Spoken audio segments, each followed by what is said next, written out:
Bali, Luzon, Visayas at Mindanao. 5 ang sugatan matapos araruhin ng SUV sa Tondo, Maynila. Ang driver na foreigner, lasing.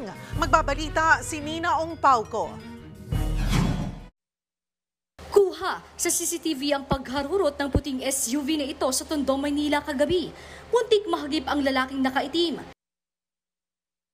Sa isa pang CCTV footage, sa kanto ng Blooming Treat sa Barangay 209, sumalpok na ang SUV sa isang motorsiklo at nabangga ang isang jeep.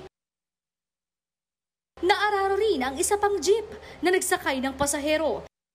Ayon sa mga rumesponding taga-barangay, mukhang foreign national ang driver ng SUV at senglot. Tingin ko foreign national eh. Sa tingin ko lasing. Hindi siya makausap. Nung dumating kami, siya lang mag-isa eh. Hindi siya bumababa ng sasakyan. Nung pagdating ng polis, binuksan, nag-iisa lang naman siya. Sa kabuuan, 6 na sasakyan ang nadali ng SUV, kasama na rito ang isang pedicab. Hindi bababa sa 5 ang sugatan na pawang nagpapagaling na sa ospital. Manginang magbigay ng panayama ang driver na hawak na ng mga pulis.